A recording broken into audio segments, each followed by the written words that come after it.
합창단보다 더 잘하시는 것 같습니다. 너무 귀한 찬양 감사합니다. 할렐루야. 오늘도 하나님의 큰 은혜가 함께 하실 줄로 믿습니다. 오늘은 10월 마지막 주일이고 또 종교개혁을 기념하는 주일입니다. 종교개혁 우리 다 잘 아시고 계실 거라 생각합니다만 1517년 지금으로부터 한 506년 전에 마틴 루터에 의해서 종교개혁이 일어났고 그 종교개혁을 통해서 오늘날 이렇게 개신교가 지금 이렇게 이루어져서 교회에서 많은 분들이 예배를 드리게 되어집니다. 그래서 오늘 이 종교개혁 기념주의를 통해서 개혁이란 것이 또 우리의 삶에 왜 필요하고 개혁이 어떤 의미가 있는지 말씀을 통해서 함께 나누고자 합니다. 종교개혁이 일어난 지가 506년이 지난 지금은 2023년입니다. 2023년 참 우리가 좋은 세상을 살고 있는 것 같습니다. 우리가 살아가는 대한민국의 지금 우리 모습은 참 잘 먹고 잘 사는 세상입니다. 그야말로 여러분들이 옛날을 생각해 보면 우리나라가 불과 몇십 년 만에 참 얼마나 많은 경제 성장을 이루었는지 실감을 하실 거라 생각합니다. 온 세상이 다 부러워하는 그런 나라가 되었죠. 제가 지난주에 미국에서 오신 목사님 만나가지고 식사도 하고 이야기를 좀 나누었는데 그분은 21년 만에 한국에 오셨어요. 21년 만에 왔는데 한국이 얼마나 변하고 또 얼마나 좋아졌는지 아주 입을 다물지 못하는 그런 모습을 봅니다. 우리나라가 이렇게 잘 살게 된 것은 얼마 전에 박정희 대통령 44주년 추모식이 있었습니다. 저는 박정희 대통령에 대한 평가가 다 다르겠지만 참 우리나라의 발전에 근대화에 굉장히 기여하신 분이 박정희 대통령이다 생각합니다. 새마을 운동, 또 고속도로 건설, 산업화 이런 것들로 경제 성장도 이루었지만 사람들의 정신들이 생각들이 많이 바뀌게 되는 또 그런 계기를 만들었던 분이 박정희 대통령이다 그런 생각을 하게 됩니다. 어찌되었든 우리가 많은 분들의 수고와 노력을 통해서 오늘날의 대한민국은 굉장히 잘 사는 세상은 되어졌습니다. 먹는 것, 입는 것, 우리가 여러분들도 다 TV를 통해서 보시겠지만 외국인들이 우리나라에 오면 먹는 것만 봐도 거의 뒤로 넘어갑니다. 상다리 휘어질 정도로 먹고 사는 나라가 다른 나라는 잘 없습니다. 아무리 잘 사는 나라 가봐야 다 접시 안에다가 고기 한 조각에 풀 조각 좀 넣고 그렇게 감자 쪼가리 넣고 이렇게 먹고 살지 우리나라처럼 잘 먹는 나라가 없습니다. 근데 우리나라처럼 잘 먹고 잘 사는 나라가 참 사는 사람들, 대한민국 사람들이 행복하냐? 또 이건 조금 다른 문제인 것 같습니다. 우리나라의 젊은이들이 대한민국에서 살면서 헬조선, 우리나라 지옥 같다 그런 이야기도 합니다. 그리고 우리나라에서 아니 세계에서 손꼽히는 배우들 얼마 전에 이선균 씨 오징어 게임을 통해서 세계적인 배우가 되었지만 마약 사건으로 연루되어서 조사받고 있습니다. K-팝의 아주 가장 핵심 중에 한 명이라고 할 수 있는 지드래곤, 유명한 가수죠. 이 가수도 마약으로 지금 조사를 받고 있습니다. 이렇게 잘 먹고 잘 사는 세상에 또 많은 사람들이 인기를 얻고 있는 그들이 왜 마약을 할까요? 뭔가 불안하고 행복하지 못한 것이죠. 우리가 이렇게 잘 살지만은 이 행복지수, 세계적으로 행복지수를 따지면 우리나라가 잘 사는 만큼 행복지수가 높지가 않습니다. 오히려 이 동남아시아에 못 사는 나라들, 라오스라든지 방글라데시, 이 경제적으로 본다면 우리보다 훨씬 더 못하지만 행복지수는 우리보다 더 높은 것을 보게 되어집니다. 우리가 이러한 상황을 볼 때에 좀 뭔가 우리가 소중한 것을 놓치면서 살아가는 것은 아닐까?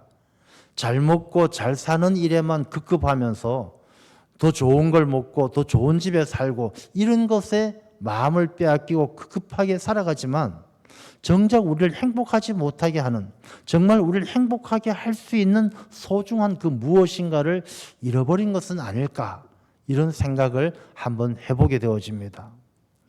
여러분, 이게 우리의 삶의 변화의 첫 걸음입니다. 여러분, 종교개혁이 왜 일어났느냐 하면은 교회가 뭐 힘이 없고 교회가 무너질 것 같아서 종교개혁이 일어난 것이 아닙니다. 종교개혁이 일어났을 때 그 교회는요, 제일 힘이 좋았을 때입니다. 교황은 황제보다도 더 큰 권력을 가지고 있었고, 이 세상의 사람들은 돌아다니려면 교회의 땅을 밟지 않고는 다닐 수 없을 만큼 교회가 많은 땅을 가지고 아주 부유했던, 교회가 힘도 세고 권력도 있고 부자였던 시대에 종교개혁이 일어났던 것입니다. 왜? 진짜 소중한 무엇인가를 잃어버리고 있었기 때문에, 하나님을 잃어버리고 믿음을 잃어버리고 은혜를 잃어버리고 있었기 때문에, 그래서 종교개혁이 일어났던 것입니다. 여러분, 우리가 잘 먹고 잘 살지만은 우리가 잃어버린 무언가 소중한 것이 무엇인가를 한번 다시 생각해 봐야 할 때입니다. 우리나라가 이렇게 잘 사는데 왜 자살률이 제일 높고, 이혼율이 왜 제일 높고, 출산율이 왜 제일 떨어지고, 왜 마약을 하고, 왜 그럴까요? 저는 요즘에 이런 생각을 해보게 되어집니다. 예전의 사람들은 가난하고 잘 못 먹었을지 모르지만 나름대로 인생에 확고한 신념과 의미가 있었습니다. 우리나라도 예전에 보면 이 선비 정신이라는 게 있었죠. 선비들은 이 나라 임금을 위해서 목숨을 바치고 어질 인자, 어질고 의로운 삶을 위해서는 신념을 가지고 물불을 가리지 않고 선비들 목숨을 걸고 그렇게 간언하고 싸웠던 그런 기억들이 있습니다. 성경 속에 나오는 인물들을 보더라도, 신앙생활을 하더라도 사도 바울은 이야기하지 않습니까? 야, 너희들은 나를 본받는 자가 되라. 신념을 갖고 신앙생활 이렇게 하는 거야. 나 좀 본받아. 그런 게 있었습니다. 근데 요즘에 우리의 현실은 그렇지가 못하죠. 우리 현실을 보게 되어지면 이 갑과 을이 뒤바뀐 것 같아요. 부모와 자식이 뒤바뀐 것 같습니다. 학생과 제자가 뒤바뀐 것 같습니다. 옛날엔 부모가 자녀들을 교육할 때 막 혼낼 때, 야! 이놈의 자식, 내가 너를 이렇게 가르쳤어? 이렇게 야단을 쳤습니다. 부모는 자식이 올바르게 되라고 가르치고 이렇게 살아야 된다고 가르치고, 잘못됐으면 내가 그렇게 가르쳤어? 이렇게 혼을 냈습니다. 근데 요즘엔 부모가 자식들에게 야, 내가 이렇게 가르쳤어? 이렇게 야단치는 소리를 잘 못 듣는 것 같아요.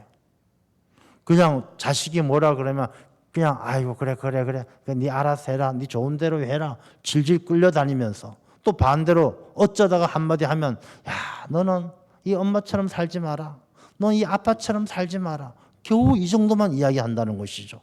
내가 너 이렇게 가르쳤어 하고 신념을 가지고 자녀들 교육하는 것 찾아보기 힘들어졌어요.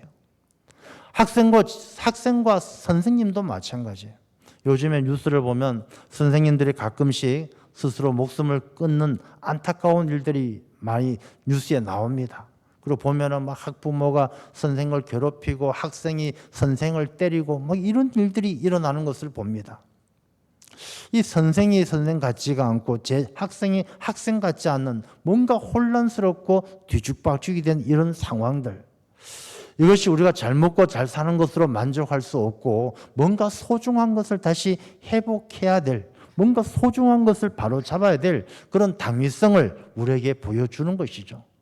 잘 먹고 잘 사는 것으로 만족한 것이 아니라 행복하고 인생의 의미를 바로 찾아가고 하나님 보시기에 좋았더라, 그런 세상을 만들어갈 수 있는 그런 우리들이 되어야 할 줄로 믿습니다. 여기에 개혁의 의미가 있는 거예요. 뭔가 좀 잘 먹고 잘 사는 것이 전부가 아니라 우리가 뭔가 좀 달라져서 우리의 삶이 행복하고 우리 인생이 아주 소중하고 살아가는 것이 기쁘고 즐겁고 하나님 보시기에도 좋고 우리가 하나님을 영화롭게 하고 그런 삶을 살아가야 한다는 것입니다. 이 종교개혁이라는 것이 마틴 루터가 95개의 반박문을, 이 시대에 이런 문제가 있습니다 라는 것을 벽보를 붙이면서부터 시작되어졌는데, 사실 이 종교개혁은 마틴 루터 이전부터 얼마나 많은 이야기들이 나왔는지 모릅니다. 마틴 루터 이전에도 많은 사람들이 개혁되어져야 됩니다, 교회가 이래서 안 됩니다, 그렇게 이야기했습니다. 그럴 때마다 교황이 야, 입 다물어, 시끄러. 그럼 다들 깨갱하고 숨는 거예요. 그렇게 많은 말들을 했지만 막상 이 자기의 생명을 걸고 이 뭔가 변화를 일으키고 개혁을 일으킬 만한 용기가 없었던 것이죠. 말들은 꺼내놓고 그것을 실천해낼 수 있는 행동하는 용기가 없었던 것입니다. 여러분, 이 시대도 한번 가만히 생각해 보십시오. 마약도 문제다, 애들이 문제다, 뭐가 어떻다 말들이 얼마나 많습니까? 저는 종편 TV 채널 그 나오는 패널들 보면 그냥 기가 따가울 정도로 다 잘났다고 이야기들 하고 그 말대로만 한다라면 정말 살기 좋은 세상이 올 것 같은데, 말들은 많은데 그 말들을 자기의 목숨 걸고 실천하는 용기 있는 사람을 보기가 힘들어요. 정치인들도 이런 말 저런 말 다 하지만은 자기보다 더 힘센 사람이 한마디 하면 쑥 들어가 버리고 마치 뭔가 할 것 같이 그러다가도 용기를 잃어버리는 것이죠. 마틴 루터는 용기에 대해서 설교할 때 이런 설교를 한 적이 있습니다. 세상 사람들은 돈 지갑과 금고, 높은 신분, 그리고 가진 권세나 지혜를 의지하여 용기를 냅니다. 이것은 바보들이나 철부지들의 무례한 용기입니다. 그러니까 돈이나 권력 이런 걸 의지해서 용기 내는 것은 바보들이나 하는 짓이란 겁니다. 왜냐? 권력도 잠깐이고 돈도 잠깐인데 권력과 돈이 사라지면 용기도 같이 사라지는 거예요. 그래서 마틴 루터가 이야기합니다. 그리스도인은 성령께서 주신 용기와 말씀에 뿌리 박은 용기, 믿음을 가지고 나아가는 용기뿐입니다. 진정한 용기는 성령께서 주시고 말씀에 뿌리를 두고 있고 믿음으로 나아가는 용기가 진정한 용기라는 거예요. 그런 용기를 가졌을 때 독재자와 맞선 순교자의 용기, 그것이 바로 그리스도인의 용기입니다. 이 마틴 루터는 그 이전에도 많은 사람들이 종교개혁을 이야기했지만 용기가 없어서 교황이 한마디 하고 높은 사람이 한마디 하면 다 숨어버렸지만 마틴 루터는 이런 용기를 가지고 반박문을 내걸고 종교개혁을 일으켰던 것입니다.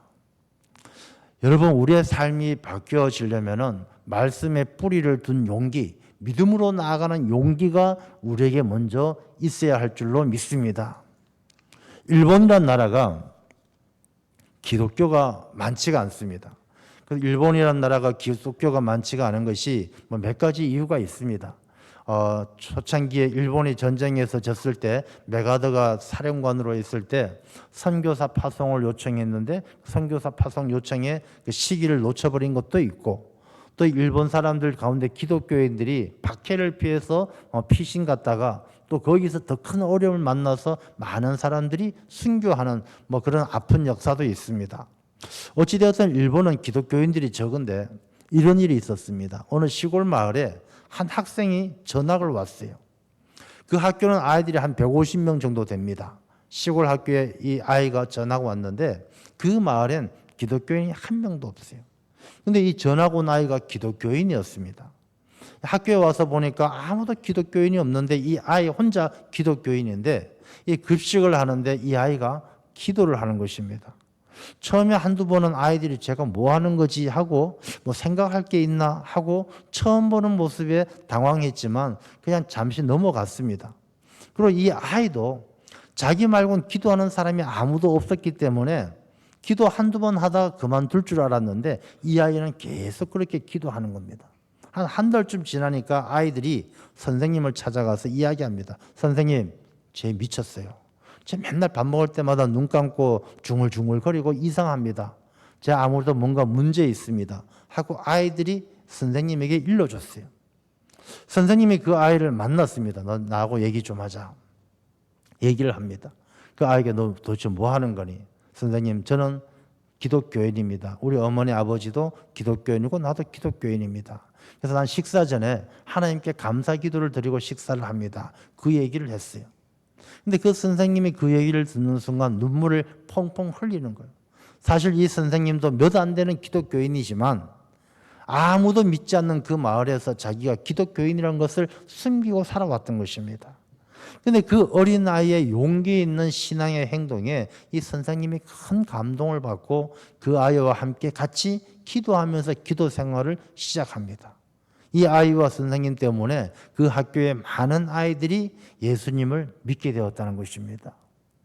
여러분, 우리 개혁, 변화 막 거창하게 이야기하지만 그 개혁과 변화는 우리가 자기가 믿음의 용기, 자기가 알고만 있는 것이 아니라 내 믿음과 신앙을 삶으로 고백할 수 있는 그 작은 용기에서부터 개혁이 시작되는 줄로 믿습니다. 그래서 개혁이라는 것은 용기가 있어야 돼요. 여러분, 개혁이란 자기 개혁, 우리가 말은 개혁이라고 하면 굉장히 거창하지만 제가 지난 시간에도 그런 말씀을 드렸습니다만 이 개혁이라는 것은 영어로 리포메이션, 리폼되는 거, 다시 돌아가는 거, 원래대로 돌아가는 거예요. 여러분, 종교개혁이 마틴 루터가 일으켰던 종교개혁의 그 강령 슬로건을 보면은 특별한 게 없습니다. 교황제를 없애자, 조직을 어떻게 바꾸자, 이런 종교개혁이 아니었어요. 그 종교개혁은 오직 말씀으로 돌아가자, 오직 믿음으로 살자, 오직 은혜로 살자, 오직 그리스도뿐이다, 오직 하나님의 영광만 드러내자. 이게 5대 강령이 종교개혁의 슬로건이었어요. 여러분, 이게 특별한 겁니까? 믿음으로 살고 은혜로 살고 하나님께 영광 올려드리고 원래대로 돌아가는 거예요. 종교개혁이라는 것은 원래대로 돌아가자는 운동이었습니다. 그래서 우리가 믿음의 용기를 가지고 나가는 것은 뭔가 세상을 바꾸는 것이 아니라 내 자신이 원래의 하나님의 형상을 회복하는 거예요. 말씀 속에 나오는 하나님께서 우리 사람들은 사람의 본분은 이렇다, 너희들은 이렇게 살아야 된다, 하나님을 경외하고 말씀을 지켜 행하는 삶이 사람의 본분이다, 그 삶을 회복하는 것이 진정한 계획인 줄로 믿습니다. 그래서 이 계획이라는 것은 용기를 가지고, 그 다음에 우리가 힘써야 될 것은요, 이 개혁, 변화의 시작은 자기부터 해야 돼요. 자기부터. 많은 사람들은 개혁을 자기를 빼고 다른 사람을 이야기하니까 안 되는 거예요. 자기 자신이 달라져야 돼요. 이 소설가 가운데 모건 여사라는 분이 계십니다. 모건 여사라는 분이 계신데 이분이 결혼을 했어요. 너무 좋아하는 남자분이 계셔서 결혼을 했습니다. 근데 막상 결혼을 해보니까 결혼하기 전에 보던 모습하고 결혼하고 나서 같이 살아보는 게 같을까요? 다를까요? 너무 다른 거예요. 자기가 볼 때 너무너무 멋지고 뭐든지 다 좋아 보였는데 막상 결혼해보니까 이게 마음에 드는 게 아주 한두 가지가 아닙니다. 아침에 깨우는 게 너무 힘들어요. 늦잠을 자지, 일어나가지고 씻으라고 하면 씻지도 않고 그냥 그 눈곱 붙은 그 상태에서 팬티만 입고 식탁에 앉아서 밥을 먹지, 치약도 중간에 쿵 눌러서 짜지, 양말 뒤집어 벗지, 그냥 뭐 하나 마음에 드는 게 없어요. 그래서 모건 여사가 딱 생각하기를, 이 사람을 내가 바꿔야 되겠다. 이 사람 이렇게 두면은 나 평생 속상하니까 바꿔야 되겠다. 그래서 메모지에다 씁니다. 남편이 일어나면 오늘 하루 해야 될 일. 1번, 일어나자마자 씻는다. 2번, 식탁에 올 때는 옷을 갈아입고 앉는다. 3번, 출근할 때는 어떻게 한다. 퇴근하면 곧바로 들어온다. 쭉 적고 저녁에 밥 먹고 설거지 한다. 쭉 그날 해야 될 일을 적었어요. 자, 남편이 아침에 일어나서 딱 보니까 자기 해야 될 일이 쭉 있는 거예요. 그걸 읽어보고 내가 이렇게 해야지 마음 먹고 하는데 잘 안 돼요. 그래서 그 다음날 또 보니까 똑같은 게 또 있어요. 한 2년 동안 그렇게 했어요. 자, 남편이 달라졌을까요? 안 달라졌을까요? 안 달라져요. 그렇게 해서 달라지면 살기 쉽게 해요. 그 정도면 공짜죠, 공짜. 안 달라지는 거예요. 남편이 처음엔 읽어보더니 2번, 3번 똑같은 내용이 올라오니까 3일 지나니까 그들도 보지도 않아요. 읽어보나 마나 똑같은 내용이고 이미 다 외웠고 다 아는데, 알지만 안 달라지는 거예요. 2년 동안 이 모건 여사 맨날 쓰고 오늘 밤엔 몇 틱 해야 되고 몇 시에 들어오고 안 달라지는 거예요. 그래서 2년이 지나서 모건 여사가 고민을 합니다. 이거 평생 이 남자랑 살다간 고생할 것 같으니까 하나님 어떻게 하면 좋겠습니까? 하고 기도합니다. 하나님께서 이 모건 여사에게 사도 바울이 고백한 것처럼 너희는 나를 본받는 자가 되라, 이 말씀을 주셨어요. 모건 여사가 그렇구나. 내가 이 사람에게 막 메모를 할 것이 아니라 내가 썼던 그 모습을 내가 본을 보여야 되겠다, 이런 생각을 줬어요. 모건 여사가 이젠 다음 날부터 전날 그 이전 날보다 더 훨씬 먼저 일어나는 거예요. 일어나서 남편 자는데 일어나서 다 집안도 치우고 다 아침 식사 딱 준비해 놓고 남편이 늦잠을 자든지 말든지 기다렸다가 일어나면 눈곱이 있든지 말든지 팬티를 입었든지 말든지 그냥 정성껏 식사 준비해서 여보 식사하세요 나가세요. 퇴근할 때면 집에 밤 12시가 넘어서 들어오든지 말든지 그때까지 기다렸다가 식사 안 했으면 밥도 차려주고 지극정성으로 대했어요. 2년이 지났어요. 남편이 변했을까요? 안 변했을까요? 변했어요. 남편이 그렇게 2년이 지나니까 아니 일찍 들어오란 말도 안 했는데 일찍 들어와서 부인이 저녁 차려주면 설거지도 알아서 하고 치약도 뒤에서부터 잘 짜고 양말도 안 뒤집어 벗고 양말 벗으면 세탁기 안에 갖다 놓고 우리 집안 얘기가 아닙니다. 다들 저를 의심하는 눈빛을 바라보는데 우리 집안 얘기가 아니고 모건 여사 집안 이야기입니다. 그래서 변했다라는 거예요. 왜 변했겠습니까? 이 모건 여사가 자기가 먼저 본이 되어지니까 자기가 변하니까 남편도 따라 변하더라는 것입니다. 여러분의 가정이나 여러분의 삶을 한번 잘 생각해 보십시오. 이놈의 남편 평생을 가도 안 바뀐다. 여러분 어쩌면 그것이 내가 바뀌지 않았던 것 때문에 그런 거 아닐까라는 생각도 해보게 되어집니다. 내가 저 사람에게 본이 되지 못했던 것은 아닌가. 우리가 성경 말씀에도 많은 이 믿음의 선배들이 있습니다. 모세도 있고 여호수아도 있고 다윗도 있고 수많은 믿음의 사람들이 있습니다. 그리고 지금도 많은 사람들이 좋은 목사님들, 훌륭한 목사님들이 설교하고 강사들이 강의하고 수많은 사람들이 그렇게 합니다. 근데 제가 좀 요즘에 이 말씀을 묵상하면서 생각하는 것이 이 유튜브를 통해서 많은 목사님들, 유명한 목사님 설교를 한번 대충 들어봤어요. 근데 어느 목사님이든 성도들은 이렇게, 저부터 마찬가지입니다. 이렇게 해야 됩니다. 개혁되어져야 됩니다. 하지만 어떤 한 분도 나를 본받으십시오라고 말하는 사람이 한 명도 없는 세상이라는 거예요.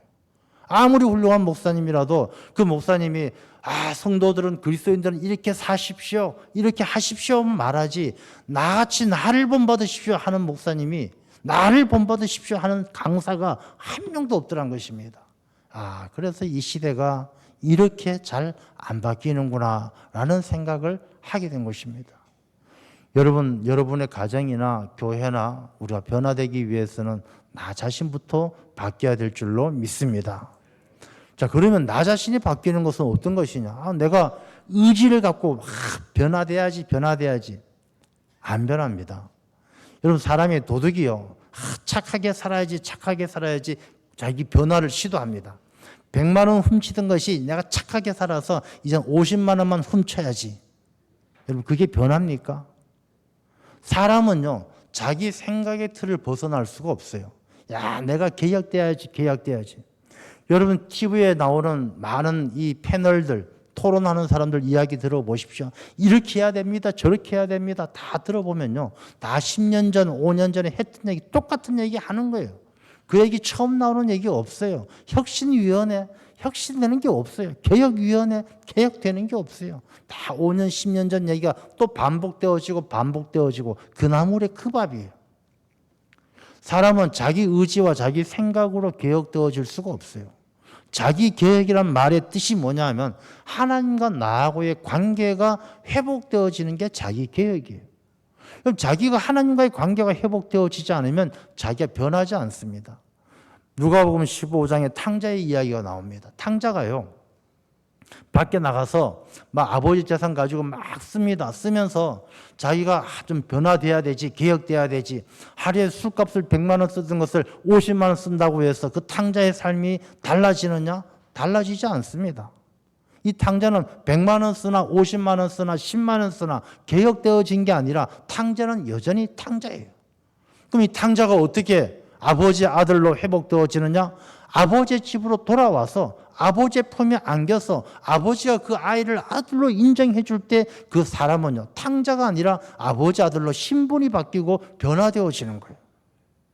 여러분, 우리가 자기 개혁이란 것은 하나님과의 관계가 회복되어져야 내 삶이 변화되어지는 것입니다. 그래서 자기 개혁은 하나님과의 관계가 회복되어져야 된다. 하나님과의 관계가 회복되어질 때 우리가 온전히 하나님의 자녀로서 이 변화되어진 하나님 보시기에 좋았더라 할 수 있는 그런 삶을 살게 될 줄로 믿습니다. 이 갈라디아서 말씀은 종교개혁에 있어서 핵심이 되는 말씀이에요.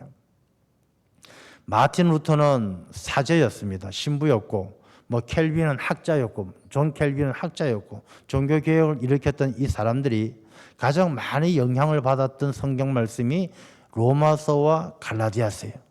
그래서 갈라디아서 사람이 믿음으로 의롭다함을 받는다. 이 이신칭이 이 갈라디아서와 로마서는 그만큼 종교개혁에 큰 영향을 준 그런 말씀이고 그중에 오늘 말씀에도 보면 7절 말씀에 다른 복음은 없나니 다만 어떤 사람들이 너희를 교란하여 글쎄의 복음을 변하게 하려 함이라.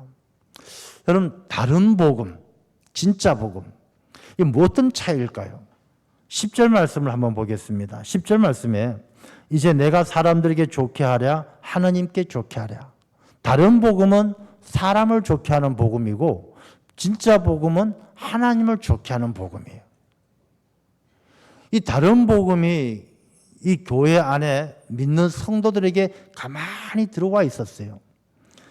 2장 4절 말씀을 한번 보겠습니다. 갈라디아서 2장 4절 말씀에 이는 가만히 들어온 거짓 형제들 때문이라. 그들이 가만히 들어온 것은 그리스도 예수 안에서 우리가 가진 자유를 엿보고 우리를 종으로 삼고자 함이로되.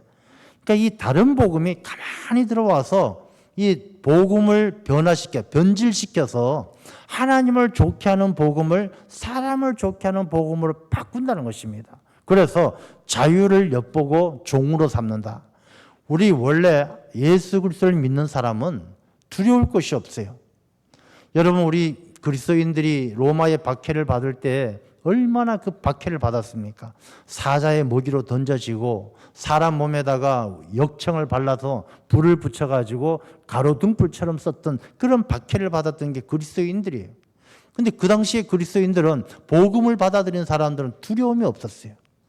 근데 이 자유가 그들은 육신이 죽을지라도 그리스도 안에서 참된 자유를 누리고 난 예수 믿고 천당 가고 예수 믿고 구원받는다는 자유함이 있었기 때문에 두려울 것이 없었습니다. 근데 다른 복음, 사람을 좋게 하는 복음이 가만히 들어와 가지고 야, 믿는 게 그런 게 아니야. 사는 게 그런 게 아니야. 예수 믿는다고 천국 가는 것이 아니라 너 교회 와서 예수 믿으면서도 선한 일을 해야 되고 예수 믿으면서도 교주한테도 잘해야 되고 이 다른 복음이 가만히 들어와 있는 거예요.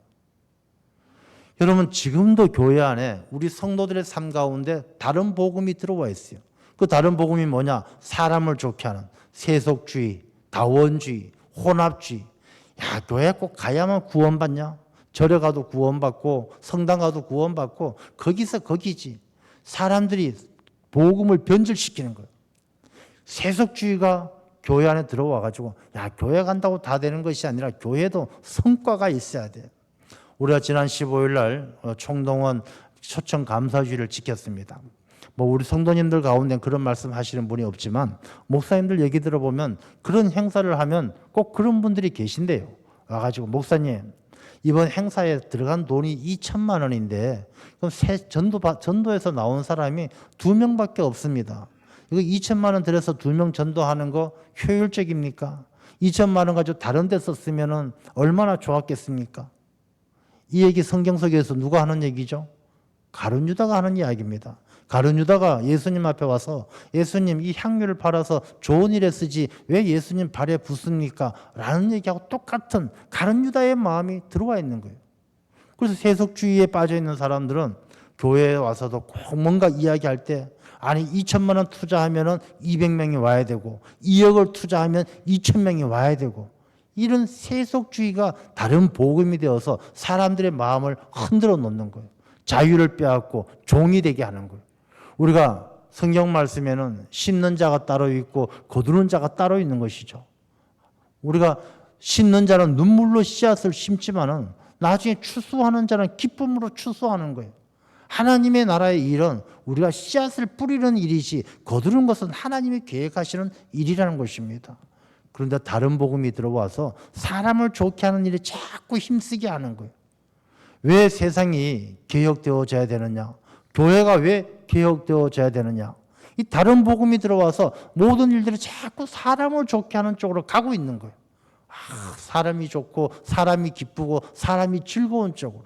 그러니까 아무리 잘 먹고 잘 사는 세상이 되어도 하나님하고 거리가 멀어진 사람들의 마음은 불안하고 두렵고, 그래서 세계적인 인기를 얻어도 마약에 빠지게 되고 알코올에 빠지게 되고 그런 삶을 산다는 것입니다. 우리가 다른 복음은 없는 줄로 믿습니다. 사람을 좋게 하는 복음이 아니라 하나님을 좋게 하는, 하나님을 영화롭게 하는 그 기쁨을 우리가 가져야 될 줄로 믿습니다.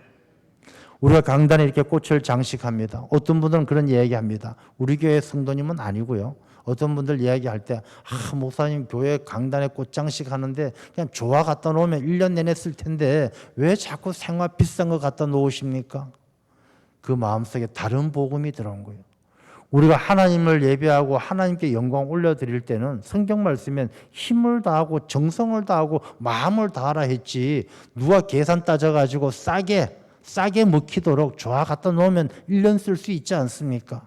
그런 다른 복음, 엉뚱한 사람을 좋게 하는 마음이 들어와서는 안 된다는 것입니다.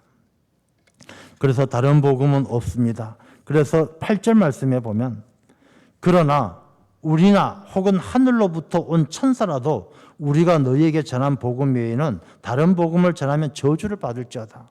이 다른 복음을 전하면 사도 바울 자신도, 우리도 저주를 받는다는 것이죠.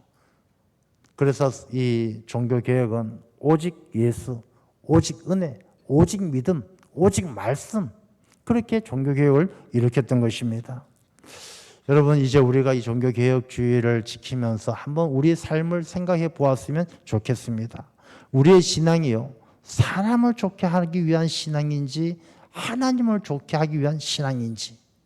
우리가 사람을 좋게 하기 위해서 계산해가지고 이게 더 유익이고 이게 더 크게 투자에 비해서 성과가 더 크고 여기에 마음이 가 있으면 사람을 좋게 하는 다른 복음에 빼앗겨 자유를 잃어버리고 세상의 종이 된 거예요. 하나님을 좋게 하는 사람은요, 우리가 오직 예수 그리스도 복음을 안에서 하나님의 영광을 위해서 내 모든 것을 다 드릴 수 있는, 최선을 다할 수 있는 사람, 그것이 하나님께서 기뻐하시는 하나님의 사람인 줄로 믿습니다. 그래서 우리가 이 종교개혁주의를 기념하면서 우리 모두가 다시 한번 선택의 기로에 설 때마다 사람을 좋게 하는 길이 아니라 하나님을 좋게 하는 길, 하나님의 영광을 위해서라면 내 모든 삶을 다 드려 하나님을 기쁘게 할 수 있는 귀한 성도의 삶이 되시기를 축원합니다. 하나님 아버지 감사합니다.